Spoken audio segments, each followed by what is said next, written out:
rasanya bila kita bersama.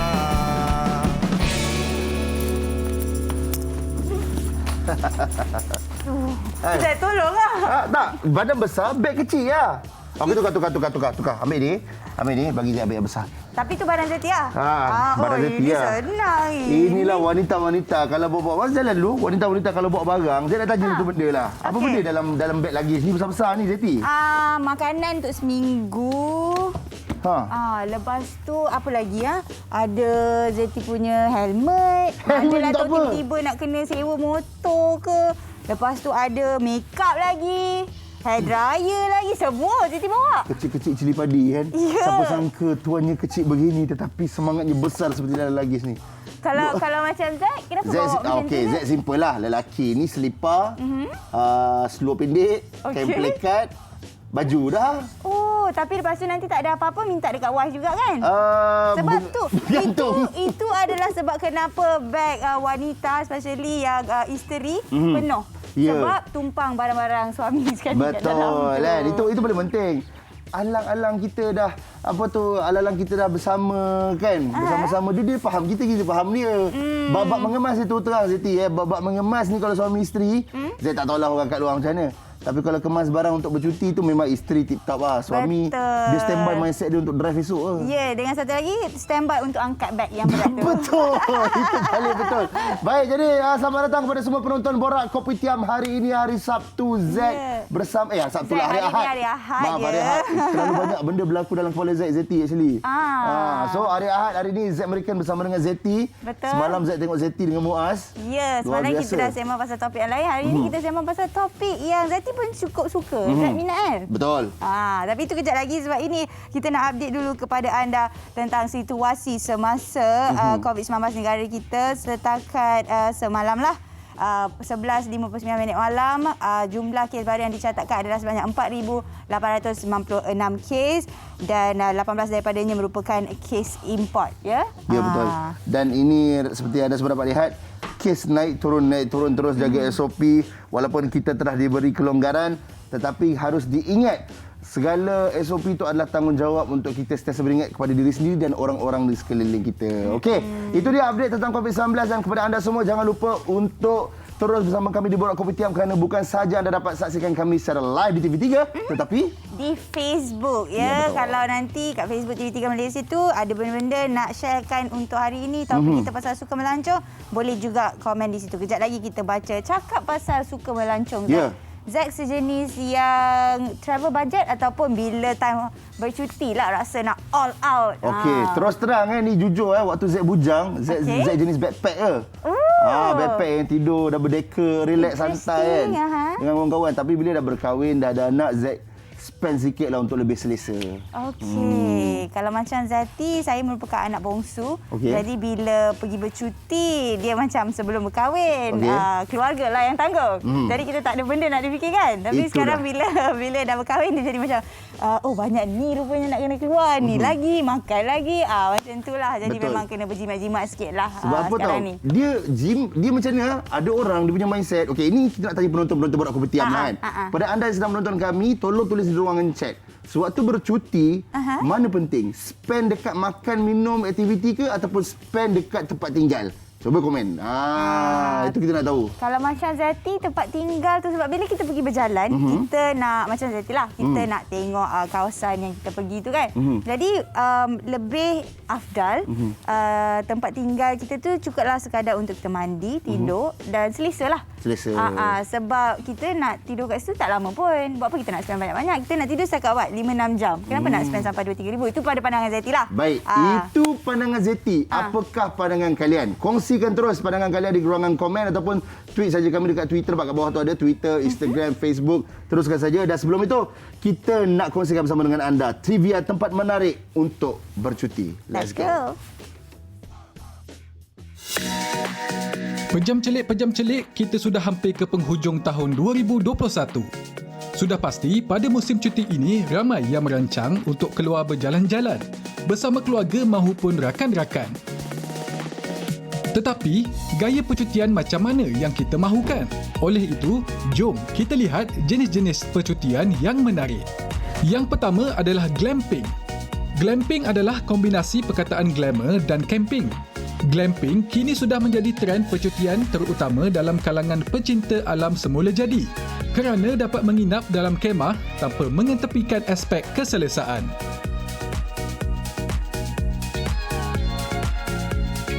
Percutian ala backpackers sememangnya popular kerana alternatif percutian ini sangat jimat dan kita bebas merancang sendiri jadual perjalanan sepanjang percutian.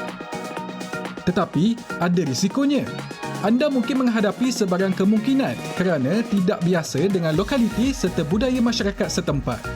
Jadi, digalakkan untuk pergi berdua ataupun secara berkumpulan.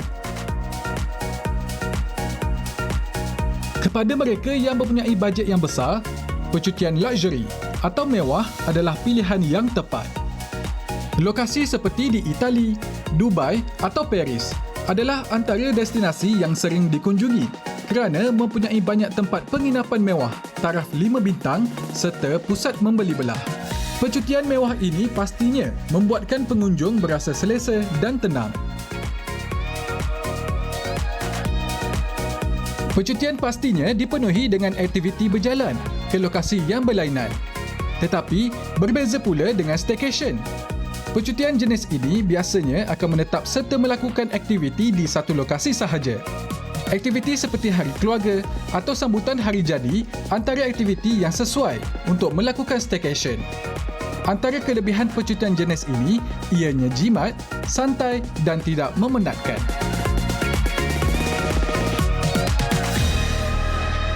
Dalam banyak-banyak jenis percutian tu, Zeti rasa yang paling saya suka staycation. Sebab dapat spend time dengan keluarga atau kawan-kawan. Okey, dalam trivia tadi, antara yang paling menarik perhatian saya adalah percutian mewah. bila Syamil kata bukan mewah, kata murah.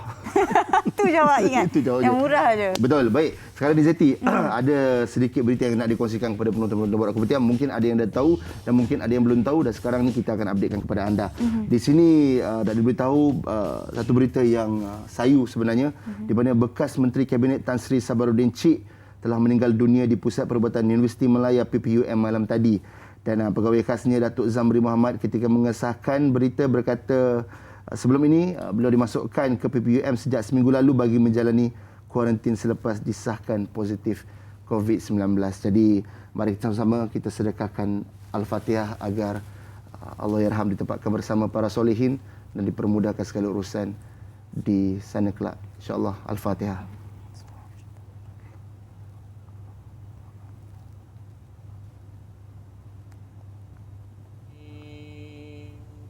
Bismillahirrahmanirrahim.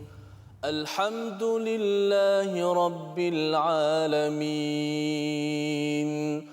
Ar-Rahmanir Rahim.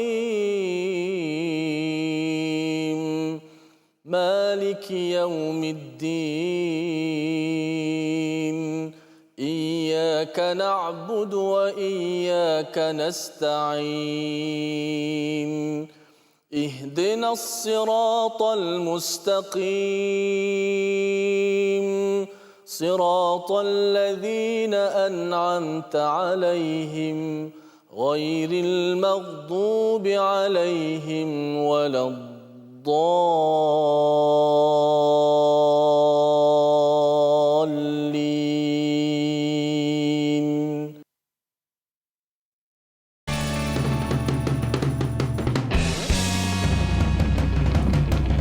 Ya, Zah, teruskan komen.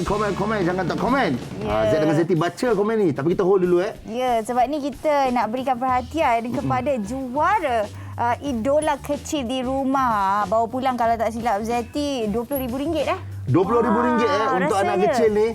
Okey, dan kita bertuas kerana kita ada pemenangnya. Ada Putra bersama dengan bapaknya di talian. Assalamualaikum. Waalaikumsalam. Ni ada Putra. Nama kita baru tahu ada Putra daripada Tuaran Sabah, dan bapaknya pun seperti artis juga, Zeti. Ya, kalau kita tengok memang ada macam vibe artis tu. Kan? Okey, mungkin kita boleh tanya sebelum tu kita ucapkan tahniah dulu kepada pemenang. Ada tahniah kerana telah memenangi idola kecil dari rumah. Bukannya senang.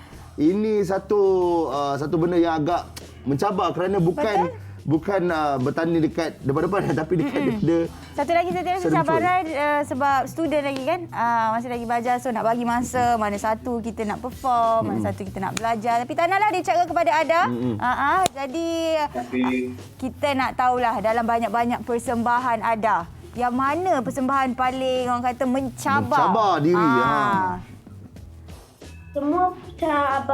Semua persembahan saya mencabar sebab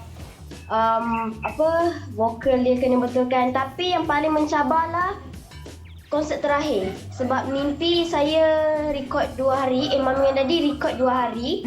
Sebab hari yang pertama tu Mami and Daddy tak puas hati, jadi kita orang Mami and Daddy rekod lagi sekali hari yang kedua tu. Okey. So quality check daripada parents lah. Itulah dia. Z terpegun lah. Z pernah agak tengok kan idola kecil di rumah ni kan. Nampak tak?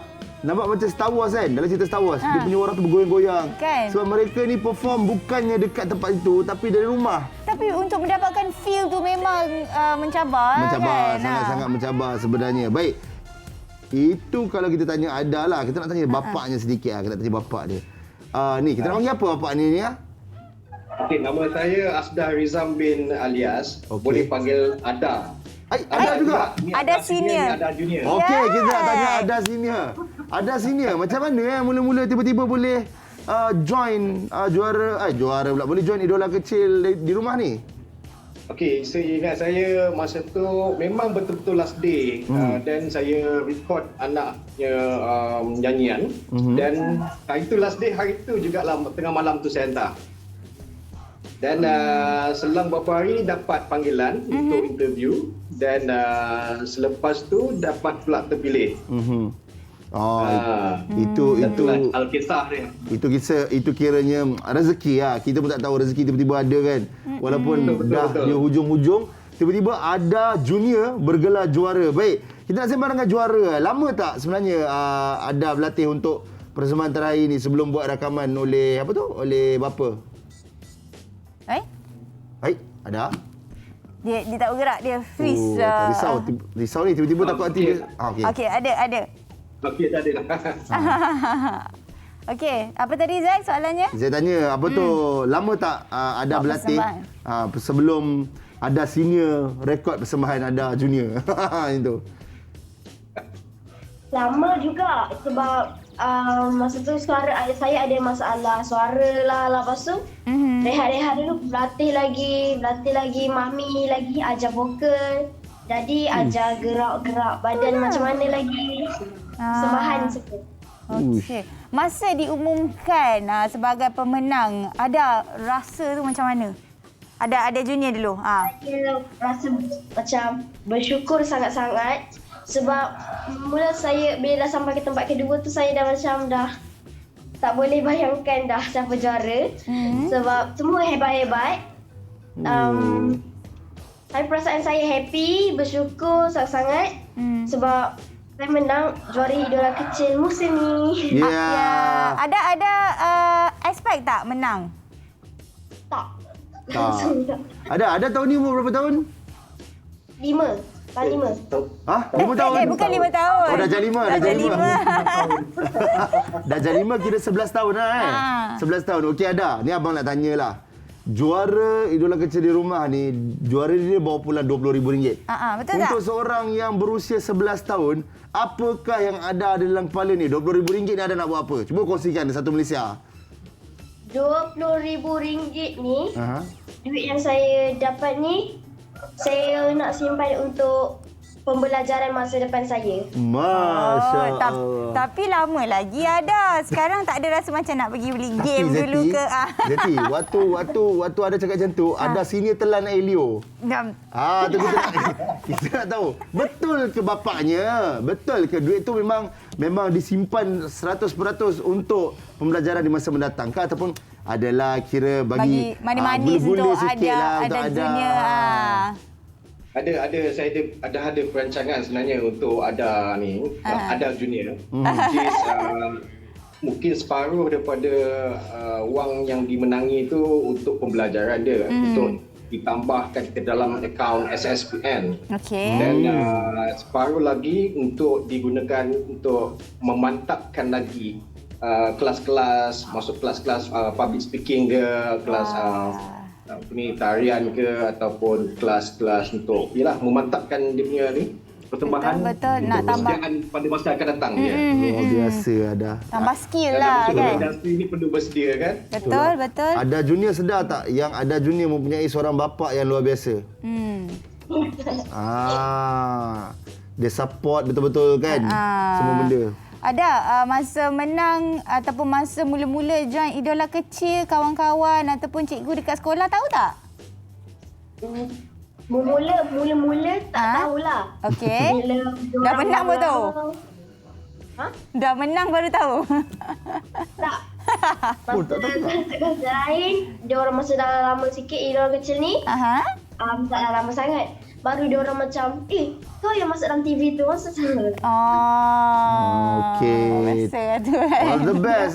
Ada terima kasih dan kepada bapaknya dan serta ibunya, semoga dipermudahkan, semoga ada membesar dengan baik. Betul. Dengan cemerlang, sebab kalau kita dapat tengok muka handsome. Ya, tu. Bercakap pandai, Betul. menyanyi pandai. Ni saya bulan berlakon pula nanti saya ada ni. InsyaAllah. Tak silap Zeti ada pernah cakap juga nak jadi pengacara kan? Ya. Okey, nanti orang buat kompetitif kita panggil dia. InsyaAllah. Semoga nanti kita dapat interview Ada Junior lagi sebagai artis pula lepas ni. Okey? Alright. Terima kasih. All the best. Assalamualaikum. Alright, sama-sama. Baiklah.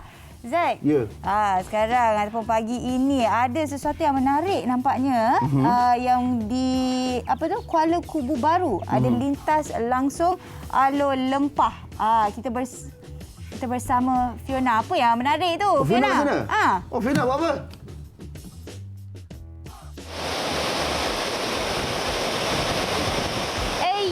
Selamat pagi Zaid dengan Zeti. Sekarang Fiona berada di alur lempah yang terletak di Ampang Pecah Kuala Kubu Baru, dan baru-baru ni tempat ni viral tau. Nak tahu kenapa viral?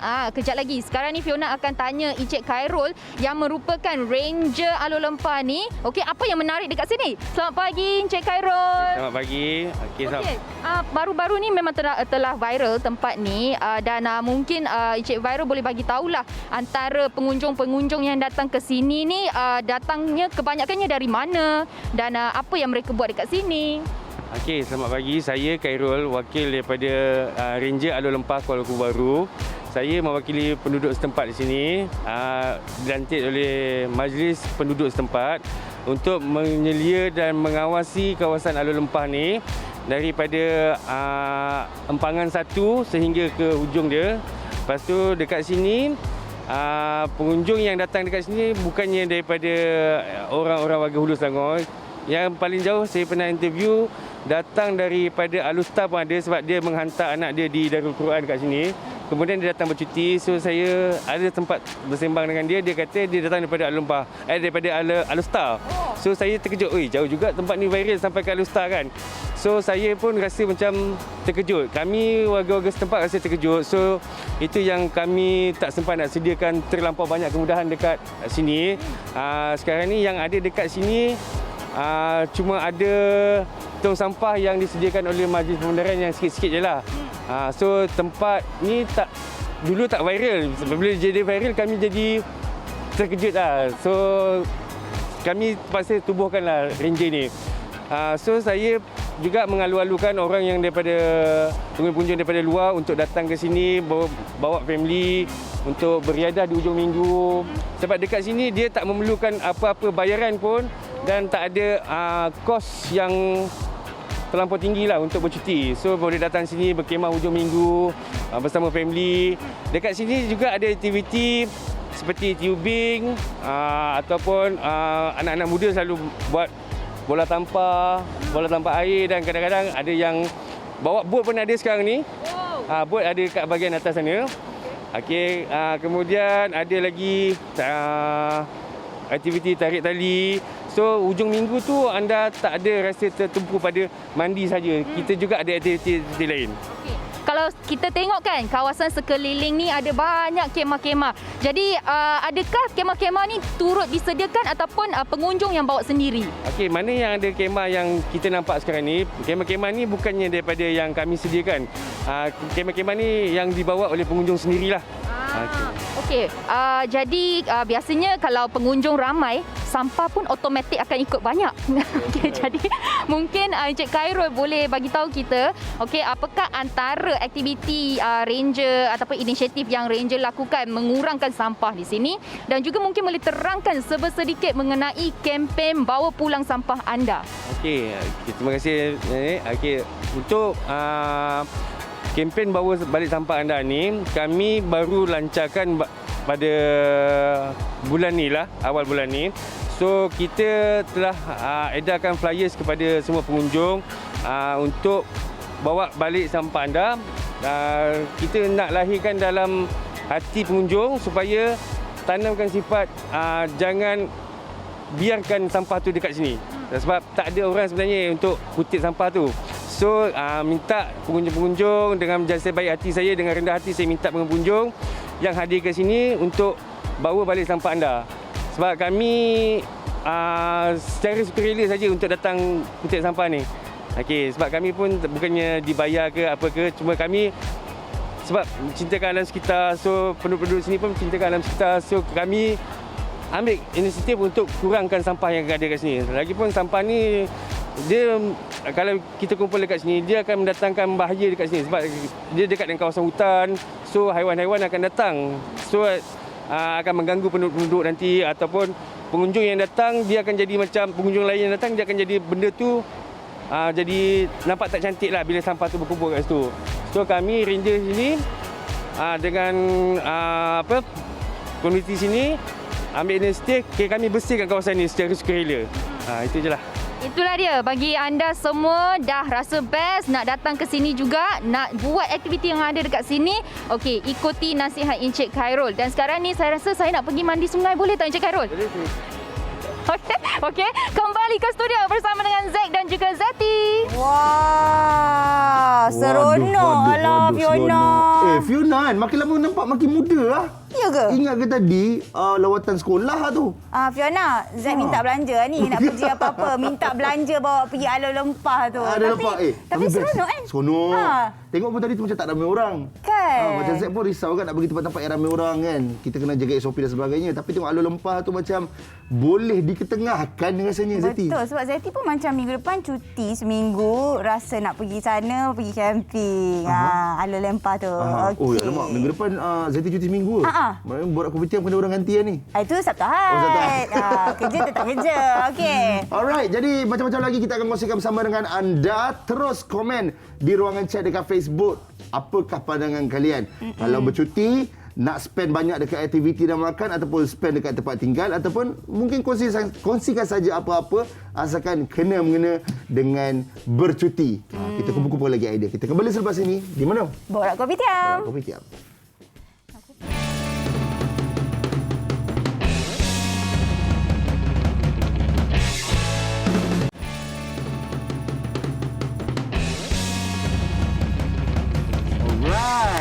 Ni sekarang ni Zeti, Zeti tengah tengok komen dekat Facebook sebenarnya. Okey. Sambil-sambil kita rehat tadi kan. Okey. Saya baca komen dekat Facebook ni daripada Muhammad Hizri Azran. Dia menjawab soalan kita Zeti, dia kata, pandangan saya akan spend banyak untuk ke lokasi-lokasi yang nak bercuti. Dari segi makan, asalkan kenyang. Dari segi tempat tidur, asalkan lena. Yang penting dapat pergi tempat-tempat yang best dengan lebih banyak. Itu pandangan Hizri Azran lah. Sebab setiap orang berbeza-beza pandangannya. Betul. Macam Fauzia Omar pula kata kalau bercuti dalam negara lebih suka cari homestay sebab boleh masak sendiri. Especially yang dah berkeluarga lah. Sebab suami katanya perut sensitif, prefer untuk masak. Betul lah tu. Betul juga. Betul juga. Betul. Kan? Itu pandangan. Okey, tadi kita dah bagi tahu pandangan kita Zeti. Dan penonton pun ada beberapa dah memberi pandangan. Yang ni kita tanyalah yang pakar. Betul. Kalau buka TV, kalau kita tengok travelog ke apa. Masuk dah.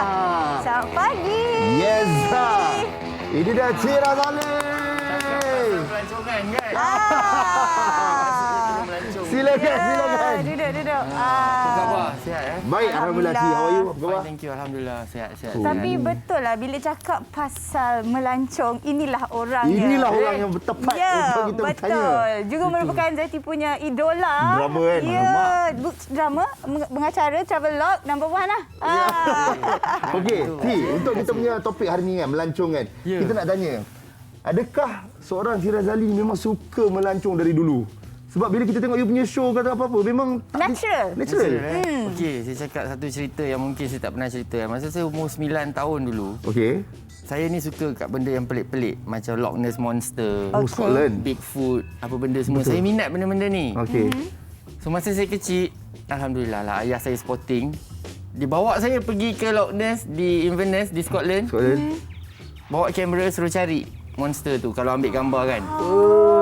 So memang saya daripada kecil saya pergi travel and saya suka cari benda-benda yang pelik-pelik. So mungkin tu bila saya pergi travel saya akan perhatikan benda-benda yang unik. Yang lain daripada yang lain. Daripada kecil lagi. Tapi tak jumpa lah Loch Ness Monster. Tak ada. Tak ada. Itu semua gambar tu semua macam-macam je tu. Okey, bila kita tengok travelog, memang sinonim dengan destinasi bajet, which is kita tahu kalau travel dengan bajet yang diberikan. Tapi as a person, you yourself, sejenis yang macam mana bila travel? Adakah you backpackers ataupun suka percutian mewah ataupun memang macam dalam travelog itu?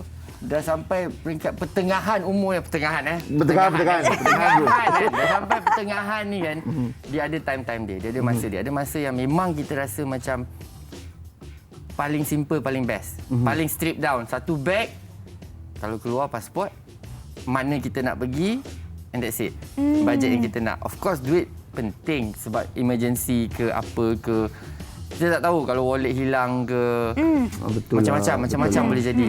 Betul lah. Okey, itu kalau kita fikirkan tentang tempat dan sebagainya kan. Macam sekarang kalau mengikut keadaan. Tadi kita cakap ikut bajet. Tadi mengikut keadaan yang sekarang. Macam Cik tengok, kalau dalam keadaan sekarang ni, your personal opinion lah kan. Kat mana yang kita boleh enjoy ourselves? Kita nak pergi mana? Terus sekarang ni saya akan cakap saya akan pergi Cerating lah kot. Cerating Kenapa Cerating pulau? Sekarang, sebab dia kalau kita cakap tempat-tempat lain tu kalau boleh pergilah. Di dalam Malaysia pun kalau macam satu tempat tu terlalu tertumpu pun kadang-kadang kita tak ada kita punya kebebasan nak buat apa. Maknanya kalau kita nak apa orang cakap nak piknik pun susah. Betul. So, kita nak tengok percutian ni macam-macam. Kita nak pergi yang nak relax ke, yang nak cari ketenangan, yang nak cari ilham ke, pergi dengan family ke, pergi dengan kawan-kawan ke, semua lain-lain. Ada masa dia di pertengahan umur ni ada masa kita nak relax macam pedulikan. Nak masuk pergi tempat yang hutan tenangkan senyap, fikiran. Kan tahu-tahu ada orang hantar makanan sekali-sekala, tak selalu. Kita semua pun rasanya ada benda tu. Betul. Sekali-sekala kita rasa macam okey kita nak rasa live lagi sekali. Buat benda yang kita tak pernah buat. Lompat daripada tempat yang tinggi jatuh sekali dengan waterfall, sekali dengan orang-orang Brazil ke apa ke contoh. Pernah buat lagi? Itu tak pernah lah. Tak pernah, tapi di yang paling dekat Boracay lah. Filipin pun sama dengan puak-puak tu juga lompat daripada tempat tinggi juga. Nampak kan? Dia punya natural buat kita rasa nak bercuti kan? Dia macam ada feel lah cakap benda-benda gitu. Promote bercuti tu macam kita dah rasa dah. Jadi pun tahu kan kalau bila kita pergi tu, bila kita jumpa sesuatu yang baru tu. Dia ada satu benda yang kita tak boleh explain. Kita tengok tempat macam, kadang-kadang benda tu simple je. Tapi bila kita macam, hebat kan sini rupanya. Bila tahu sejarah-sejarah dia lah. Tapi tak kisahlah sebenarnya bercuti backpacking ke ataupun nak bawa luggage ke, tapi sebenarnya apa yang perlu dititik beratkan masa kita pergi holiday? Apa benda like objektif dia? Objektif dia kita kena tahu apa yang kita nak buat. Memang kita boleh spontan. Kita nak kadang-kadang ada orang cakap tak apa, aku turun je di Phnom Penh tengok apa akan jadi di Cambodia. Ada orang macam tu. Kita tengok je, jangan plan apa-apa. Kita tengok mana kehidupan ini bawa kita. Ada yang macam tu kan. Kalau Zeti tak boleh. Cuma tak boleh. Cik akan tulis juga macam mana nak pergi. So yang paling penting kita kena tahu mana kita nak pergi, so kita takkan terkurang spend kita. Kalau kita jenis yang boleh keluar gitar, alamak tak ada duit makan malam bro pinjam gitar, main dapat RM30 beli makan. Ada macam tu kalau bukan macam tu. So kita plan, tahu mana kita nak pergi. Sebab kalau katakan nak pergi Angkor Wat contoh, dah beli dah itu sebelum MCO ni. Semua burn lah. Okay, so daripada tu kita kena turun dekat Phnom Penh. And then kena plan lain punya perjalanan. Daripada situ pergi ke Angkor Wat pula. Baru boleh duduk sana as a So dia ada perjalanan dia. Tapi dia atas orang Cik. Dia ada orang dia suka adventure. Sebab saya pernah travel kat satu tempat ni. Dia basking. Lepas tu dia tulis kat situ. Duit untuk saya travel ke tempat seterusnya. Tu kalau macam tu okey je. Kalau macam tu okey je bagi saya. Dia macam kalau itu dia punya mindset lain konsep dia. Maknanya sambil-sambil tu dia kenal orang. Dia kenal budaya, dia tengok mana tempat-tempat makan yang best. Orang-orang macam ni dia akan cakap dia very laid back. Dia orang akan nak jadi-jadi chances kalau cakap dengan orang, sembang dengan orang mesti best sembang. Mesti macam-macam dia orang boleh cerita. Sebab ada banyak pengalaman yang mereka kongsikan. Tapi tadi bila Cik bercakap pasal makanan, kita sebagai Muslim bila travel kebanyakan orang dia akan very particular pasal makanan. Macam Cik sendiri macam mana? So far yes, kenalah juga jaga. Sejauh mana kita pergi pun Cik rasa belum ada tempat lagi yang tak ada makanan halal. Susah senang je. Tak ada tu rasanya sampai ke Argentina pun ada juga tempat yang makan yang halal yang best. So mungkin itu antara benda yang kita kena tengok. Setengah orang memang kalau susah. Takut maksudnya takut nak pergi bercuti sebab benda macam tu. Tapi betul. Sebenarnya ada je makanan-makanan halal tu. Kalau kita research ada. Contohnya macam Bali pun kalau kita tak tahu pun orang akan cakap susah cari. Sebab dia budaya dia lain, agama dia lain. Tapi ada je kampung kat tepi tu memang semua halal ada je. Sama dengan Phnom Penh. Sama dengan Cambodia, sama dengan Vietnam. Ada tapi mungkin kita kena ulang-ulang makan tempat sama. Tak banyak pilihan. Cik, macam kalau penonton sekarang tengah tengok dekat kaca televisyen ni memang pelbagai tempat yang Cik dah pergi, merata-rata. Ini kita nak tanya dah. Penonton kita pun nak tahu. Mungkin boleh Cik boleh suggest kepada kita untuk tempat-tempat yang kita boleh pergi dalam negeri buat masa sekarang ni yang save budget. Okey, kalau dalam Malaysia sekarang ni ialah itu je lah pilihan kita sekarang. Kita tak boleh pergi mana-mana kan. Try tengok dalam kita, maknanya buat benda yang orang mungkin kurang exposure, mungkin ekoturism dalam Malaysia. Kita tengok balik sebab kita kaya dengan hutan hujan tropika kita. Okey, betul. Macam-macam kita boleh belajar. Kalau kita cakap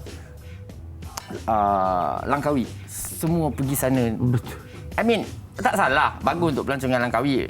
Apa-apalah kan, tapi kepuasan kita nak tengok tempat tu macam kita nak menikmati beach tu kalau boleh jangan terlalu sesak.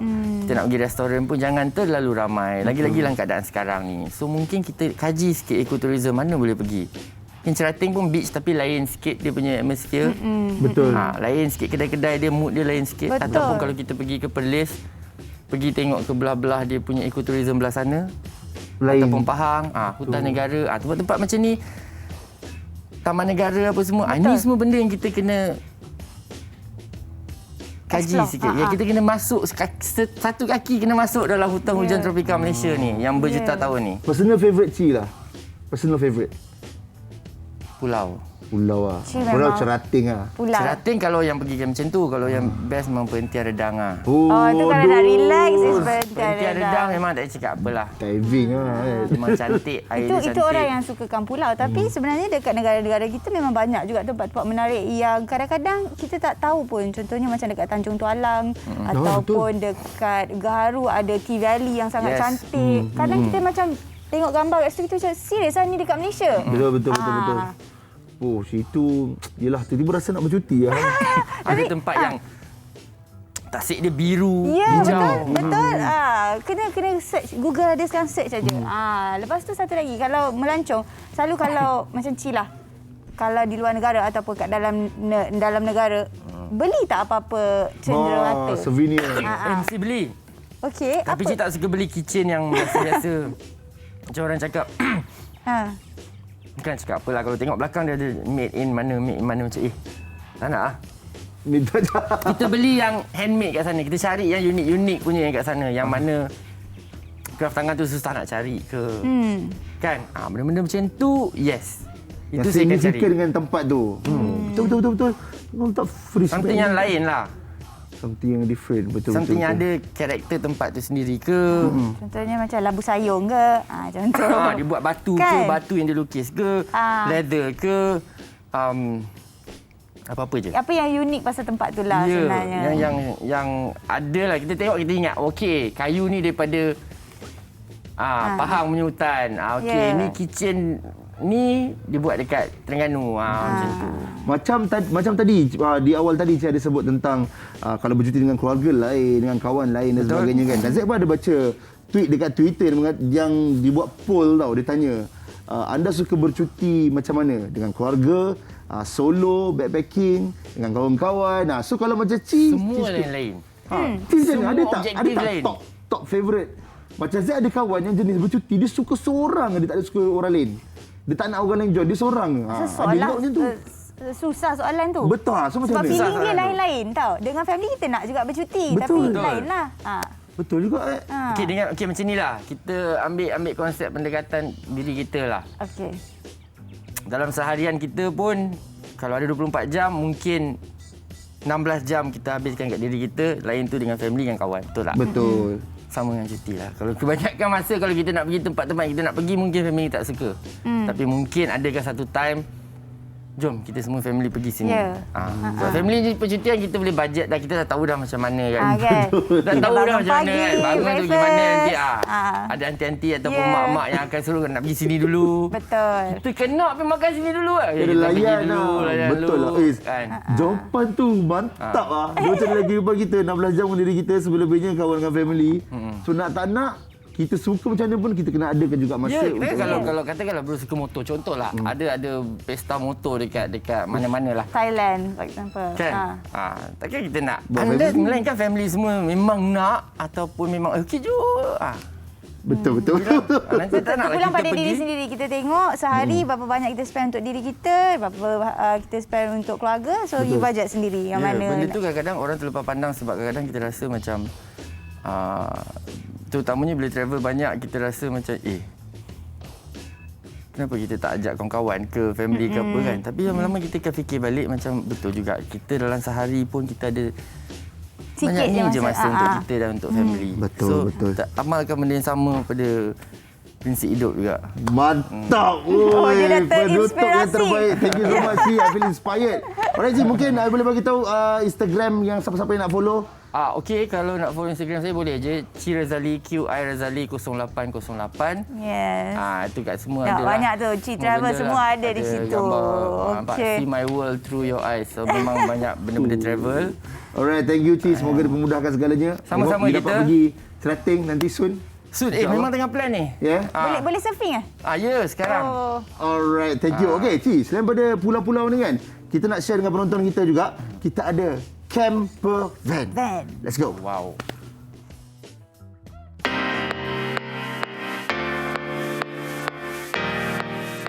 Tiga tahun lalu, Muhammad Syaril Muhammad Sidarat membawa isteri dan anak-anak beriadah dengan berkemah. Namun sejak 6 bulan lalu, mereka mula menukar cara beriadah dengan menggunakan camper car. Sebab kita dah biasa camping dengan menggunakan kemah dan kita teringin nak camping dengan cara menggunakan kenderaan. So that's why kita bertukar kepada camper car lah. Apa yang kita orang rasa bila kita camping menggunakan kemah ni, dia sebenarnya lebih selesa dan dia lebih kepada kita pergi camping yang macam mana, dia lebih kepada santai lah. Tapi kalau camper car ni dia lebih cepat. Dia camping yang jenis agak pantas dan dia punya setup dia lebih minimal. Barang yang digunakan pun tak berapa banyak dibanding camping menggunakan tent. So barang yang nak kita orang bawa tu dia agak banyak. Kalau camping menggunakan kereta ni dia lebih simple dan kita cepat sebab biasanya kita akan bergerak lah. Kita akan camping dari satu tempat ke tempat yang lain. Modify tu tak ada, tapi kita orang ada tambah aksesoris lah. Macam kita orang memilih kereta jenis 4x4. So kita orang tambah dia punya side awning. Lepas tu dia punya cabin dia tu, kita hanya, maksudnya cabin dia tu, tempat duduk dia tu dia boleh diratakan. So kita orang just letak alas untuk tidur. Lepas tu kita orang dalam plan sebenarnya untuk tambah lagi satu rooftop tent ataupun kemah yang boleh pasang atas kenderaan tu. So tu antara yang penambahan yang kita orang dah buat dan akan buat lah. So far Alhamdulillah family pun seronok sebab benda tu dia satu pengalaman yang berbeza lah. Dia macam kita dapat explore lebih banyak kawasan walaupun barangnya yang lebih minimal, walaupun mungkin dia dari segi keselesaan tu kurang, tapi keseronokan tu lebih kepada kita dapat explore lagi banyak tempat lah. So antara tempat yang kita orang rasa memang sangat best dekat yang baru-baru ni, kita orang camping dekat Camp Tasik Biru. So satu pemandangan yang cantik dan saya tak pernah dapat dekat mana-mana lah. So sebab kita akan view kita orang menghadap di Tasik, dan dekat belakang tu ada nampak Gunung Ledang. So benda tu memang sangat cantik dan susahlah nak dapat dekat mana-mana tempat yang lain. So diorang dah mula. Actually yang penting sebenarnya campsite tu dia kena ada plug point lah, plug point, sebab camper car ni ataupun macam motorhome ataupun camper van, dia perlukan plug lah untuk charge diorang punya bateri. Tapi macam kita orang pada kita pun kita kena sediakan, maksudnya kita kena prepare yang kita tak perlukan plug point pun kita boleh survive. Contohnya kita gunakan portable power station untuk kita, maksudnya tak terlalu bergantung kepada facilities yang kena ada pada campsite lah. Okey, tips yang paling utama biasanya kita kena rancang, kita kena bila kita bersama family sebenarnya kita kena plan lah. Kita tak boleh main redah je, unless kalau kita seorang-seorang kita boleh redah lah. So kalau kita dengan family, so kita plan, kita cari dulu campsite yang proper, yang penting dia ada tandas, dia ada kemudahan lah gunaan untuk basuh, maksudnya dia ada kawasan yang selamat bila kita nak camping bersama family. So benda yang paling utama pada saya adalah keselesaan lah, supaya semua orang happy, anak-anak happy, kita happy, dan kira wife pun happy. So baru kita punya aktiviti tu lebih seronok lah. Oh lama. Menyesal lah Zaid jual Zaid punya kereta besar tu. Ya? Oh, tak boleh buat camper van. Macam Zeti dah banyak bercuti, itu tak pernah cuba lagi. Tak pernah cuba. Zaid pun tak pernah cuba juga. Macam memang menarik lah, sebab bayangkan kita bergerak dari satu tempat ke satu tempat, lepas tu tidur dalam tu. Betul. Ni Zaid baca komen dekat Facebook ni, Idah Malik dia kata, saya memang minat bercuti di tempat seperti Alor Limpah. Anak cucu memang suka mandi-manda. Lempah ke lempah mana satu ni? Lempah. Okey. Mesti best kalau dapat ke Alor Lempah. InsyaAllah. Alright. Okey, banyak juga. Teruskan komen-komen, kita akan terus baca. Tapi ini kita nak bersama dengan Farah Rina Kamil. Juga merupakan seorang yang sangat suka melancong, especially ke luar negara. Farah Rina Kamil. Hello. Mana dia? Mana? Ini dia berada di Antalya, Turki. Apa khabar? Saya. Bestnya Zaid teringat. Baik, Alhamdulillah. Zeti dengan Zaid apa khabar? Baik. Sekarang pukul berapa? Kalau kat Malaysia sekarang pukul 8.49. Di Turki pukul berapa? Di Turki pukul 3.49 pagi. Ya Allah, terima kasihlah ya bersama-sama dengan kita pagi ni. So kita nak ambil peluang ini untuk tanyakan. Kita boleh panggil Farah ke Farah Rina? Ke Rina je? Panggil Farah pun boleh. Okey, kita nak tanya Farah lah. Bila melancong ke luar negara, kadang-kadang orang bukannya mereka tak ada duit, tapi ada perasaan takut bila nak melancong ke luar negara kan. Bila kita keluar, kita nak orang kata belajar budaya orang lain, jadi takut tak nak. Sebenarnya apa yang patut dititik beratkan kalau nak melancong ke luar negara ni? Pada pendapat saya, kalau kita nak melancong ke luar negara, tempat yang kita nak pergi tu biasa kita kaji betul-betul lah. Kaji betul-betul dekat tempat tu macam mana budaya dia, cuaca dia, dari segi keperluan visa perlu atau tidak, itu pentinglah. Kalau kita buat kajian sebelum kita travel ataupun sebelum kita beli flight tiket tu dulu. Berapa lama masa dia ambil untuk kita siapkan benda ni? Maksudnya preparation tu.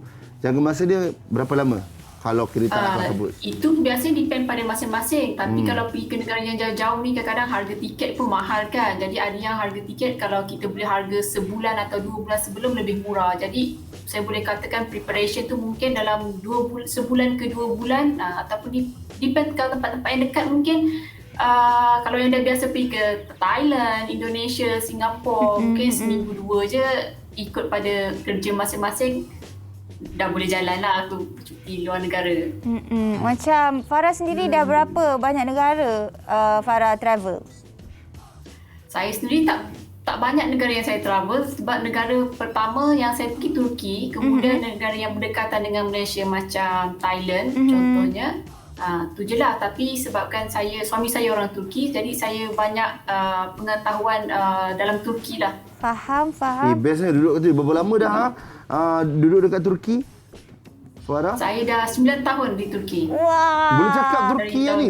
2020. Boleh. Turki bahasa mantap. ketiga saya. Alright. Wow. So kalau kita tahu guys, setiap negara kalau kita melancong ada currency masing-masing, currency yang berbeza. Mungkin harga untuk kita spend duit tu berapa maksimum yang berpatutan dan tak berlebihan? Kira macam spesifik ataupun dia bergantung pada negara yang kita pergi? Okey, kalau saya cakap tentang Turki, negara Turki sekarang mengalami inflasi yang teruk. Kalau berbanding dengan duit Malaysia sekarang RM1 bersamaan 3 lira Turki. Okey. 3 kali ganda lebih tinggi daripada duit Turki. Kalau jadi macam tu, boleh beli apa dekat Turki kalau yang tiga apa tadi? 3 lira. 3 Turkish lira. Turkish lira. Boleh beli apa? Boleh beli roti Turki yang macam besar. Yang macam besar, macam bukan roti Perancis, roti dia macam gempal-gempal besar macam dalam sedepa besar ni lah. Macam ni Faham? Okey. Okay. So sebelum kita pergi kita kena research dululah dan bergantung kepada berapa bajet yang kita willing untuk spend sebenarnya. Betul. Farah, tadi Zaid ada tanya, Zaid dengan Zeti ada tanya dekat Ci, kata kalau kita bercuti dengan kawan ni lain, dengan family lain, sendiri lain. Kalau nak tanya Turki lah, Farah rasa Turki ni tempat pelancongan yang sesuai untuk keluarga ke, dengan kawan-kawan ke, sendiri? Itu terpulang kepada pendapat individu masing-masing. Sebab betul lah. Kita kalau datang Turki ni nak berlancong dengan keluarga boleh, nak berlancong dengan kawan pun boleh, mana-mana boleh. Cuma tempat yang kita nak pergi tu, contoh kalau nak pergi tempat tu yang trekking ke, jadi tak sesuai untuk kalau budak-budak kecil atau orang tua kan, nanti sakit kaki ataupun budak-budak nangis dan sebagainya. Jadi prefer dengan kawan-kawan ataupun solo. Jadi tempat-tempat pelancong macam tu terpulanglah kepada masing-masing punya cara. Dengan keadaan sekarang Farah, macam mana SOP di Turki? Adakah macam kita juga di Malaysia kena pakai mask, jaga jarak fizikal ataupun tidak? SOP di Turki dia tak berapa ketat macam dekat Malaysia. Di Turki ni sejak daripada tengah tahun 2020 dia orang dah buka untuk sektor pelancongan. Jadi dari segi pakai topeng memang wajib sebenarnya orang tempatan pakai. Tapi ada satu pakai topeng. Pakai pelitup separuh muka, okey. Pakai pelitup muka. Tapi ada setengah, ada sekali tu diorang buat announcement untuk orang warga asing tak wajib pakai topeng. So kalau ada kena denda ke apa, orang tempatan akan dikenakan denda lah. Tapi orang asing tak kena denda macam tu. Sebab dia bergantung kepada sektor pelancongan dari segi ekonomi dia.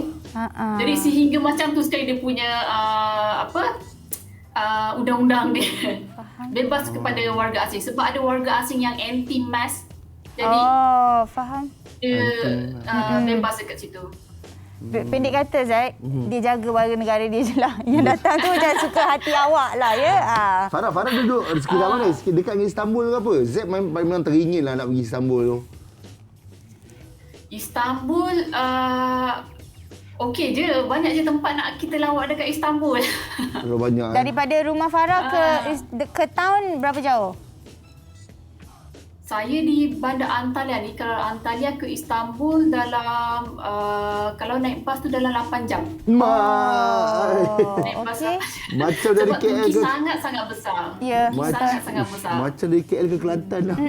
Tadi macam Zaid ada cakap nak ke Turki kan? Jadi sebagai orang yang baru pertama kali untuk ke Turki, apa yang perlu disediakan? Apa yang kita kena buat? Okey, pertama dalam situasi pandemik ni saya rasa paling utama sekali kesihatan kita lah. Kita pastikan kita vaksin, pastikan kita ada buat PCR test, ikut pada dia punya undang-undang yang terbaru dan pastikan sentiasa semak apa yang diperlukan dengan kedutaan Turki contohnya. Jadi contoh PCR test tu adalah wajib yang kita ambil 72 hours before kita travel. Dan kemudian dekat Turki pun tak ada sistem kuarantin. Jadi kalau korang datang ke Turki tak perlu masuk, kalau dah masuk tu tak perlu kuarantin dan terus boleh travel macam biasa. And then pastikan cuaca yang macam mana. Kalau waktu cuaca musim sejuk, pastikan ada pakaian yang bersesuaian, ubat-ubatan yang bersesuaian, sebab kita orang warga dalam musim panas kan, jadi bila masuk musim sejuk masalah kulit kering dan sebagainya, ubat-ubatan macam tu kita kena pastikan yang kita mempunyai ubat yang lengkap lah. Baik, Farah. Mungkin Farah boleh kongsikanlah bersama penonton-penonton Borak Kopitiam. Mungkin sebelum ni mereka tak pernah melancong di luar negara dan akan datang menjadikan first time lah diorang melancong ke luar negara. Apakah cabaran dan keseronokan yang Farah mungkin boleh kongsikan kepada mereka-mereka semua di luar sana untuk mungkin mereka nak siap sedia keluar negara? Okey, cabaran mungkin dari cabaran dari segi kewangan kot. Saya rasa tak ada cabaran kalau nak datang Turki, tak ada cabaran untuk orang Malaysia datang ke sini. Ya, daripada segi language barrier? Language ke? Language barrier itu cabaran utama. Tapi dari segi kewangan saya rasa tak ada masalah, memandangkan duit Turki jatuh dan duit kita lebih tinggi daripada duit Turki, 3 kali ganda lebih tinggi. Jadi dari segi barrier bahasa tu, ya, sebab orang Turki majoriti tak tahu bahasa Inggeris. Jadi sukarlah memang memerlukan tour guide. Kalau yang melancong untuk backpacker tu ada payah sikit untuk bercakap dengan orang tempatan untuk naik bas ataupun guna public transport tu. Zaid, biasa. Okey, dah ambil tips-tips ni, Zaid. Dah ambil tips ni. Zaid teringat pula kan. Zaid teringat macam contoh macam Zaid ada anak kecil usia 3 tahun kan. Kalau nak pergi ke Turki ni rasa sesuai tak? Ke memang kena ikut cuaca? Dari segi cuaca kalau kat Turki khususnya, bila masa paling sesuai untuk kita travel daripada Januari sampai Disember?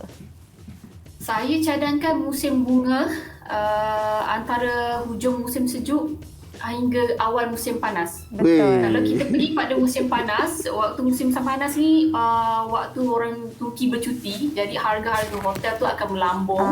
Satu.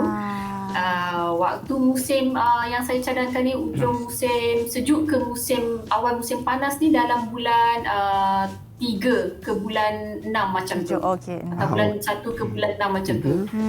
Sangat sesuai lah. Cuaca tu macam sedap-sedap, tak terlalu sejuk. Kalau cuaca terlalu sejuk pun macam kereta tak boleh nak berjalan. Kita sangkut dalam salji dan sebagainya kan. Salji dalam satu lagi kalau masa musim sejuk ni dia akan drizzling. So you macam tak suka untuk keluar sikit. Okay? Ya, betul. Nanti kita macam nak duduk dalam kan. Datang-datang duduk dalam hotel. Tak seronok lah kita datang nak melancong kan. Betul. Okey Farah, mungkin ramai penonton Borak Kopitiam ni dah suka dah kata, okey cantik dia kenal seorang kat Turki ni. Mungkin diorang nak pergi sana, mungkin diorang nak berkenalan dengan Farah, ke mungkin Farah boleh kongsikan Facebook, Instagram. Okey, kalau bagi yang sesiapa yang berminat nak datang ke Turki, boleh like ke Facebook page saya, Tour ala Backpacker. Okey. Dan kita boleh runding harga dan kita boleh bincang nak pergi tempat macam mana dan bila. Saya boleh bagikan nasihat dan sebagainya lah dekat situ konteks. Nasihat bercuti jangan minta nasihat rumah tangga, dia tak ada bagi. Cantik, kita dah ada kawan kat Turki, Zaid. Terima kasih Farah. Terima kasih Farah. Okey, itulah dia bercakap pasal melancong ke luar negara. Banyak lagi perkongsian yang kita nak kongsikan dengan anda. Tapi ini kita nak bersama dengan Encik Muhammad Hanif M. Noor, pengasas Saudagar Tualang, mendepani situasi kesihatan yang mencabar untuk ketika ini, dan beliau akan bawakan produk istimewa madu kuat tualang yang dituai terus dari hutan alam Melayu sudah lebih 10 tahun ya Zaid berada di pasaran.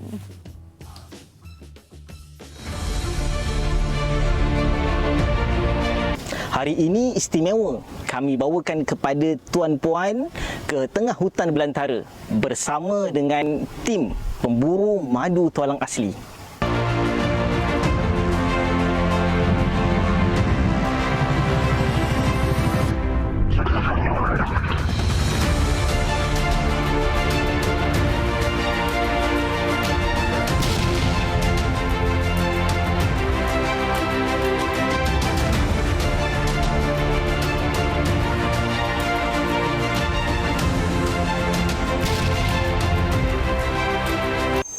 madu kuat tualang. Saya pernah ada satu pengalaman, tuan. Antara salah seorang pemanjat pokok tualang kita. Beliau ini berumur 80 tahun, tuan-tuan. Beliau ini mengamalkan madu tualang setiap hari. Subhanallah. Beliau ini memanjat pokok tualang setinggi 50 meter. Sudah tentu memerlukan kekuatan stamina yang cukup kuat.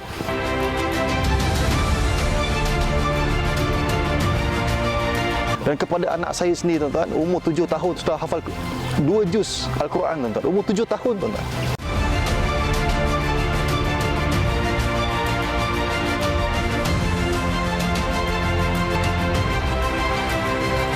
Kita insya-Allah, tuan, memberikan jaminan waranti wang kembali 3 kali ganda sekiranya dapat dibuktikan bahawa madu tualang kita ini tidak asli.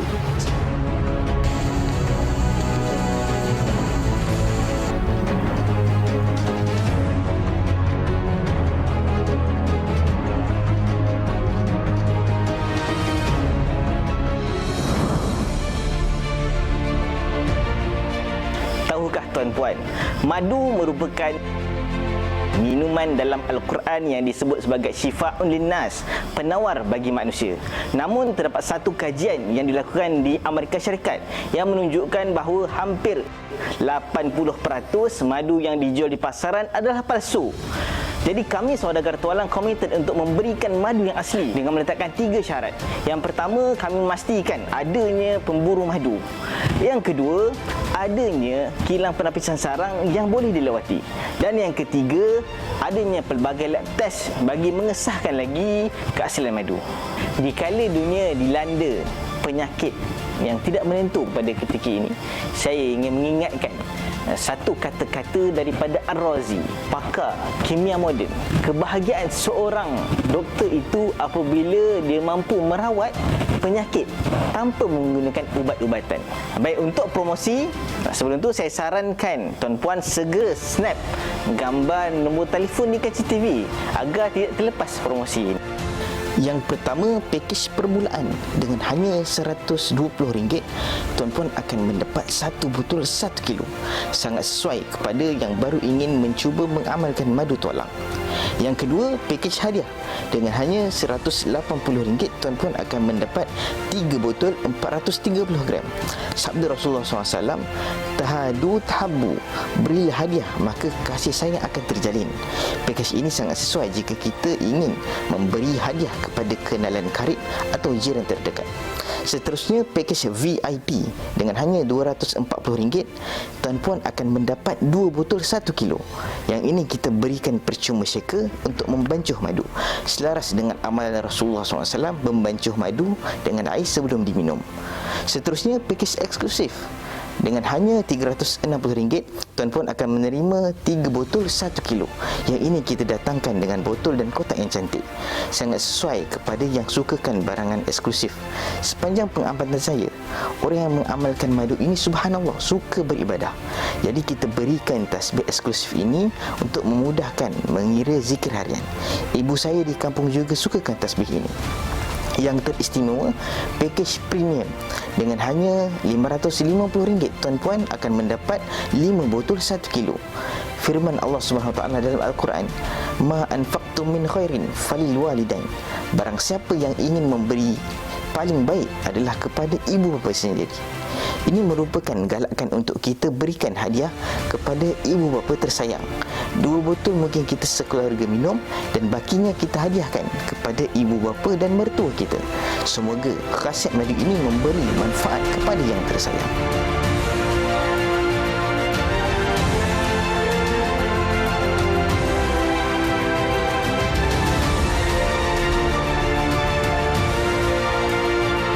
Istimewa buat 3 orang yang membuat pembelian tertinggi hadiah Habbatus Sauda Ethiopia, yang mana kita adunkan bersama dengan madu tualang. Sebelum ini ada juga pelanggan yang selepas 2 minggu, 3 minggu hubungi kami semula. Tapi kami kata maaf kerana promosi sudah tamat. Jadi kalau tuan-puan berminat, segera WhatsApp nombor yang tertera. InsyaAllah tim kami akan segera membalas.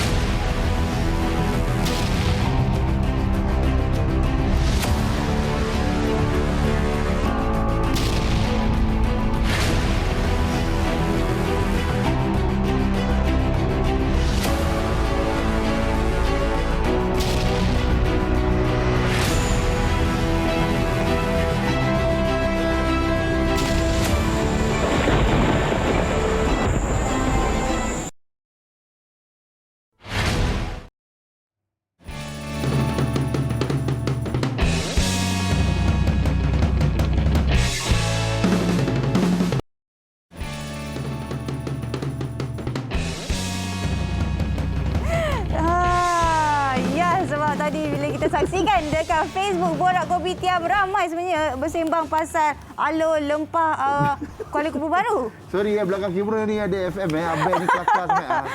Jom kita saksikan ni bersama Fiona. Apa lagi yang menarik kat sana? Fiona. Okey.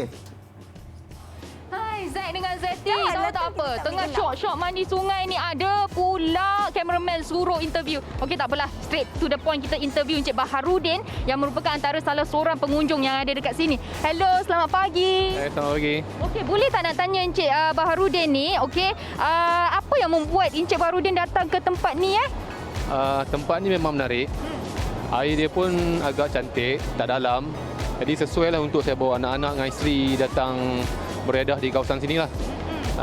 Okey, boleh Encik Baharudin bagi tahu tak apakah antara keseronokan yang Encik Baharudin discover bila datang bercuti di sini di alur lempah Kuala Lumpur Baru ni? Okey, yang paling menariknya di sini keadaan sungai dia. Air dia cantik, tenang, bersih. Lain tu keindahan alam semula jadi di Kuala Lumpur ni memang terjagalah. Jadi datang sekali memang jatuh hati. Itu menyebabkan saya nak datang berkali-kali lah. Okey, kalau tadi kita dah tanya ranger yang ada dekat sini, dah ada banyak kemudahan yang disediakan, ada aktiviti tubing dan sebagainya. Jadi adakah Encik Baharudin rasa tempat percutian dekat sini merupakan tempat percutian yang kira macam bajet kecil, tak payah bajet-bajet yang besar-besar? Betul. Bagi saya memang ni satu tempat yang patut dikunjungi lah. Sebab dari segi ekonomi tak tinggi, costing pun tak tinggi. Kalau pergi sewa-sewa bilik hotel pun rate dalam 150-200 saja, sesuai untuk family lah. Jadi memang sesuai untuk jadikan tempat berkelah lah. Okey. Dan baru-baru ni walaupun kita dah dibenarkan untuk pergi bercuti, berkelah dan sebagainya, ramai orang dah boleh keluar pergi sungai, pergi pantai semua kan. Juga tular, ada banyak sampah nampak dekat kawasan-kawasan berkelah dan juga bercuti. Jadi mungkin Encik Baharudin boleh kongsikan sedikit komen. Okey, mengenai isu sampah ni, dia bukan tanggungjawab individu, ia adalah satu tanggungjawab bersama lah. Kita sebagai masyarakat ni bila datang ke tempat mana-mana pun, bila kita bawa sisa makanan, perlu kita buang ke dalam tong sampah ataupun kita bawa balik benda tu ke rumah ataupun buang tempat yang sepatutnya. Jangan tinggalkan di tempat yang seperti macam ni, nanti pemandangan cantik asalnya akan mencacatkan keadaan. Itu adalah tanggungjawab kita bersama. Maksudnya bukan individu seorang sahaja, tapi semua orang termasuk juga ranger-ranger, pengunjung. Tak kisah umur, kecil, tua, semua pun bertanggungjawab juga. Jadi satu lagi nak tanya, apa pandangan Encik Baharudin bahawa macam bercuti ni semua, adakah dapat bagi kita untuk relax sebab kita dah kerja kan, stres dan sebagainya. Pandangan Encik Baharudin macam mana? Pandangan saya memang sesuai lah untuk sebagai tenang. Penat kita bekerja kan, penat kita kerja. Jadi hari Minggu spend time sama keluarga, apa salahnya camping, mandi-manda. Jadi hubungan kekeluargaan tu akan lebih kuat lah. Jadi enjoy. Memang biasa. Okey. Dah bagi tips dah untuk bawa keluarga kat sini untuk enjoy, relax, buangkan stres dan sebagainya. Bagi mereka dah rasa macam kaki dah nak jalan kan, nak datang ke sini kan. Mungkin Encik Baharudin bagi tips sedikit, apakah antara benda-benda ataupun kemudahan lah yang patut dibawa sendiri untuk datang berkelah ataupun bercuti di sini? Okey, mengikut keadaan lah. Kalau macam ni, air sungai kawasan yang agak luas. Jadi yang perlu kita bawa untuk persediaan ni seperti set barbecue, kemah untuk kita persalinan baju yang nak rehat. Selain tu macam nak tukar baju ke apa, nak solat ke apa tu, atas individu lah. Kalau ada kemah kita boleh guna solat. Jadi yang penting kebersihan dan keselamatan yang paling utama lah. Itu je. Betul. Baiklah, terima kasih Encik Baharudin. Sekarang ni saya rasa macam tak sabar dah nak continue mandi air sungai. Bagi anda semua yang datang ke sini ataupun ada perancangan nak pergi melancong ke mana-mana, jangan lupa untuk kutip sampah anda sebab apa itu adalah tanggungjawab kita bersama supaya kawasan di tempat anda melancong dan juga mereka yang nak menghayati, menikmati kawasan pelancongan tersebut dapat juga menikmati dengan bestnya. Kalau ada sampah macam mana kita nak melancong dengan best kan? Ambil gambar letak dekat Instagram pun tak cantik. Betul tak Zaid dengan Zeti? Sekarang ni kembali ke studio bersama dengan anda. Saya nak mandi sungai. Bye-bye. Setuju. Yang ni saya setuju. Kan? Bawa pulang sampah anda lah. Ya, tak kira lah melancong dekat sungai ke, dekat negara lain ke, dalam negeri ke, make sure sampah-sampah yang anda macam beli air kotak ke apa, simpanlah dalam beg kalau tak jumpa tong sampah. Lepas tu nanti dah jumpa barulah buang. Setuju. Tapi sekarang kan macam tadi kita dah borak tentang, kita tanyakan dekat Ci, kita tanya dekat Farah. Kita tanya pasal apa kita nampak juga pasal camper van. Banyak soalan kita tanya, best travel dengan family ke, dengan kawan-kawan ke, solo. Kali ni kita terus bawa ahlinya yang suka travel solo. Mana orang tu kita panggil. Tu dia. Encik Loceng lah. Sama kita Encik Nazri Arsyad. Ataupun Moji. Salam warahmatullahi. Silakan masuk. Buat macam rumah sendiri lah. Selamat datang lah. Buat kopitiam lama bertahun-tahun orang tak masuk ni. Saya duduk dulu. Kita bagi guest duduk dulu. Okey. Minum tak ada? Ada, kejap lagi Zeti buat. Kita nak sembang dulu. Okey, Moji. Ya, saya. Backpacker. Moji bukan Mojo Moji. Awam jaiku bercerita. Takutlah. Itu Mojo. Itu Mojo ni Moji. Okey. Saya kena tanya soalan ni dulu. Sebab backpackers, kalau dia keluar, kita memang tahu dia backpacker. Daripada segi pemakaian, memang ada orang kata signature kalau orang-orang yang suka backpacking ni. Dia bukan signature lah. Dia selalunya dia pakai mengikut kesesuaian destinasi yang dia pergi dan juga fungsi apa yang diperlukan daripada pakaian dia ataupun backpack yang dia bawa tu lah. Jadi dia bukan sekadar apa rupa ataupun fashion. Dia macam ada fungsi dia sebenarnya. Sudah berapa lama dah sebenarnya Moji backpack ni? Saya start backpack 2004. Uish. Lama. Tak kira. Pasti. Tapi nampak muda kalau 2004. Umur berapa? Okey, Moji teka. 28? Takkan 28. Takkan. Ni nampak muda ni Moji. Mesti dah biasa kot. Malaylah sebut dah. Mesti dia menyampah pula. Backpack ni membuatkan kita nampak muda. Betul lah. Sekarang juga saya pergi backpacking. Okey, memang maksudnya okey. Tempat paling mencabar lah untuk Moji backpack ni kat mana? Saya mencabar sekali dekat Amerika Selatan. Tempat kan? Dia punya benua tu lah, bukan negara lah. Keseluruhan benua tu dia masing-masing ada cabaran yang berbeza-beza, tapi memang mencabar lah sebab benua dia besar gitu. Apa yang kita perlu ambil tahu ataupun dalam bahasa orang putihnya kata rule of thumb lah bila nak backpacking? Paling asal lah sebenarnya saya, kita kena tahu dekat mana tempat yang bahaya yang kita jangan pergi. Kalau negara itulah. Tapi kalau kita pergi ke bandar-bandar besar, tempat-tempat pelancongan, in general semuanya selamat. Cumanya janganlah kita pergi ke tempat yang kita tahu, contoh macam jalan-jalan yang sunyi sepi, belakang lorong apa semua. Yang itu kita elakkan. Tapi kalau kita seorang yang suka cabaran atau nak ada sifat nak ingin tahu, nak pergi, kita pergilah dengan teman. Ada pengalaman macam tu jugalah. Okey, Moji, macam kita tahu kan, backpack ni dia simple, santai, mudah kan? Betul. Dan tempat beg ni pun tak besar sangat, tak kecil sangat. Sebenarnya untuk backpack ni barang yang paling basic yang kena ada apa? Bagi saya, kalau saya paling basic lah. Kita tengok berapa lama kita pergi. Contoh, kita ambil contoh 3 hari 2 malam lah. Pakaian maksimum lah. Kalau contoh saya, 3 persalinan. 3 maksudnya 3 baju? 3 plus 1. Okey, 1 yang pakai tu? Tak, 1 tu emergency. Kalau tiba-tiba tak kering ataupun tak sempat nak basuh benda. Kalau kita nak basuh. Ataupun kalau kita memang tak basuh pun, make sure ada 1 tu bersih untuk mungkin nak solat ataupun urusan-urusan yang perlukan bersih lah. Wow, energetik lah. So kalau macam tu, 3 hari 2 malam, baju 3 plus 1, dia akan ada 4 OOTD lah. 4 OOTD. Nampak tak perempuan? Itu mungkin kalau saya tak jugalah. Tak penting tapi dia kena matching lah. Maksudnya matching saya penggunaan dia. Contoh macam pakaian pergi dengan balik selalunya sama je. Sebab yelah. Okey, faham. Pergi dengan balik. Tak perlu nak ni. Beza. Yelah sebab masa kita pergi, nanti kita sampai pun kita mandi tukar. So yang lama tu kita boleh simpan. Okey.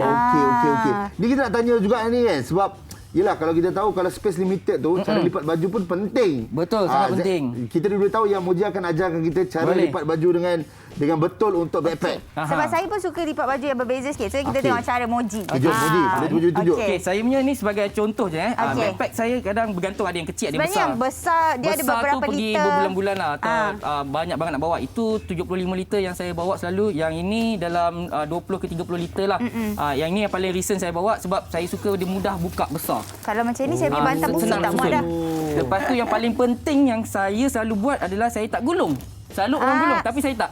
Sebab gulung macam leceh nak susun. Saya lipat macam biasa, buat senipis mungkin. Lepas tu letak dalam plastik yang kedap udara macam ni, yang ni. So dia akan kekal rata, nipis. Macam mana nak ni kita kena vacuum Okey. Tak payah vacuum. Kalau kat rumah kita ada yang penyedut tu, vacuum. Tapi yang ni saya tak nak bawa vacuum tu. Jadi kita pakai yang manual punya. Tak ada lubang untuk vacuum. Tapi ni contoh je lah Saya letak tepi jap. Ini bagus ni tips ni. Okey, buka. Lipat baju macam biasa. Jangan lipat terlalu banyak kali. Saya lipat 2 kali je. Maksudnya contoh macam tu. Lipat macam biasa. Sekali je ni cukup. Senipis yang mungkin sebab nanti kita nak letak jadi dia nipis dalam beg. Kemudian letak dalam kita punya plastik yang airtight ni. Letak rata. Lepas tu kalau contoh ada macam stokin ke apa benda yang nipis-nipis macam ada seluar panda ke apa benda yang kecil. Isi kat tepi ni. Kita gunakan ruang tu. Maksimumkan dia. Lepas tu tutup macam biasa je dulu. Pakai jari je pun tak apa. Tinggalkan sikit ruang dia. Lepas tu kita buang angin dia dulu. Buang angin yang di sini, bukan yang di belakang. Ingat jangan salah angin ya. Bila kita dah tekan, angin dia akan keluar. Kita tutup. Kita double check. Tutup. Then tekan, tutup habis. Kita buka balik. Dia akan maintain nipis. Nampak macam vacuum tau. Lepas tu bila susun, dia akan jadi cantik lah. Banyak lah. Jadi bila letak macam ni, saya ada ruang di kiri dan kanan untuk letak benda lain. Macam barang penting saya akan bawa power extension. Betul. Power station. Betul. Kalau sebab yang ni boleh sekali semua kan, USB semua sekali. Letak kat tepi. Betul. Kalau tuala, saya buat tuala yang kecil je. Adakah ini towel yang microfiber tu? Microfiber yang nipis. Kalau Mazak ni rasa tak cukup kan. Sebenarnya dia besar. Tapi sebab yang ni kecil. Yang ni kecil. Besar-besar macam ni je. Tapi kalau nak bawa tuala yang besar, jangan terlalu tebal. Selalu kalau tuala tebal, saya letak paling bawah. Paling bawah sekali. Untuk jadi apa, dia punya daripada susun lah. Daripada susun. Tapi dengan ruang yang agak limited ni, pernah tak tertinggal barang kalau backpacking? Saya dulu pernah bawa 75 liter, tapi saya ada ruangkan kosong lah. Tetap tertinggal satu barang, paling penting. Charger laptop. Saya dah 12 jam perjalanan daripada tempat asal. Charger laptop tinggal kat rumah kawan. Nak patah balik ke tak? Tak, saya suruh dia post kat saya. Nak patah balik memang tak lah. Dah jauh. Moji nak tanyalah. Backpack ni kan betul ke orang kata kalau backpack ni kita save budget lagi? Dia bergantung pada situasi. Most of the time selalunya memang akan jimat banyak. Jimat banyak sebab kita hanya gunakan perkhidmatan yang asas. Semua kita punya expenses kita yang kita belanjakan benda yang asas. Macam makanan kita ikut macam mana lokal makan. Makanan-makanan asas je. Lepas tu kalau kenderaan pengangkutan awam yang benda yang asas. Tempat penginapan pun yang asas, contoh macam mungkin hostel, dom. Melainkan kalau rasa nak selesa, masuk hotel lah. Saya ada satu soalan. Sebab dom untuk lelaki mungkin tak menjadi masalah. Tapi dia akan menjadi masalah bila kita keluar negara. Sebab saya tak sure kalau dekat luar negara, adakah hostel ataupun dom dibagi antara perempuan dan lelaki ataupun dia campur? Ada banyak pilihan. Ada yang campur, ada yang untuk lelaki saja, ada untuk perempuan saja. Ataupun kalau ada juga yang dom yang 4 orang ataupun boleh masuk 2-3 orang. Kalau rasa kita nak selesa ataupun nak privacy, kita bayar untuk 3 tilam. Okey. Jadi kita seorang. Luas, murah. Tapi kalau pernah tak Moji duduk dalam hostel yang ramai-ramai tu? Mesti pernah. Jadi macam mana jaga barang-barang berharga? Tak takut ke bila tidur selalunya dia akan ada loker berkunci ataupun kalau tak ada langsung saya akan tidur dengan beg saya letak belah tepi kat dinding. Ataupun kalau beg yang penting mungkin saya tengoklah letak sekadar kat sini ke. Ataupun kalau letak kat tepi dinding saya susun yang elok, saya punya barang yang penting kadang saya letak dalam poket saya bila saya tidur. Itu kalau kat tempat-tempat yang bahaya lah, macam kita tak yakin kat hostel tu. Contoh yang bahaya macam dekat dekat Amerika Selatan, dekat Peru, dekat Ecuador. Ada tak pengalaman-pengalaman yang macam orang kata memang tak boleh beli lah kat luar macam pengalaman tak boleh beli ke? Memang semua pun tak boleh beli, tapi maksudnya macam yang you tak expect pun you akan ada dalam situasi tu. Saya macam kena pickpocket ke? Pickpocket tu hampir bergaduh ada dengan orang lokal yang mabuk. Kawan saya dilanggar dengan van, dia terjatuh. Dia memang kena langgar waktu malam, lepas tu pun hampir bergaduh, memang kena campak batu besar. Saya memang selamatkan diri dulu, bawa kawan saya yang perempuan saya bawa lari dulu. Lepas tu yang diorang tu ada kawan lain datang, kita panggil kawan untuk selamatkan lah. Itu antara yang bahaya. Lagi satu yang bahaya, saya dengan kawan saya waktu tu pergi ke kawasan back alley, kawasan yang macam saya nak tengok kawasan bahaya tu macam mana rupa dia, tapi memang bahaya betul. Memang bahaya betul sebab situ ada semua jenis segala jenayah dan juga orang yang ambil dadah apa semua dekat tengah bandar, dekat Colombia, Bogota. Moji dah kahwin dah? Alhamdulillah dah. Dah. Macam sekarang kalau macam bercuti ke apa semua memang ada time lah, macam tinggal family kejap sini untuk buat hobi. Ataupun mungkin isteri backpacking sekali. Saya sekarang saya bawa dia lah. Sebab dulu saya dah mengalami yang seorang-seorang. Saya buat dulu apa yang saya rasa macam bahaya ataupun risiko benda, saya buat seorang-seorang dulu. Betul. Sekarang saya bawa berdua. Pergi tempat-tempat yang mungkin saya tak pernah pergi lagi. Contohlah Australia ke, Padang Besar. Bawa dia. Perlukan fotografer, videografer ke beritahu? Boleh insyaAllah. Moji? Ya saya. Moji dah kahwin bila? Saya Alhamdulillah dah 2 tahun dah. 2 tahun, okey. Sebab Moji kata dekat Z dengan Zeti, Moji travel daripada 2004. Serata dunia. Memang isteri orang Malaysia lah? Tak, dia orang Thailand. Dah agak dah nampak. Saja betul kalau backpacking memang bukan. Mesti dia jumpa isteri lain. Wah, ada kat sini? Ada. Oh, tu ada. Itu dia. Sawadikap. Kan? Okey, Moji. Ini satu semangat yang luar biasa kepada penonton-penonton kita yang bujang dekat luar sana. Kan?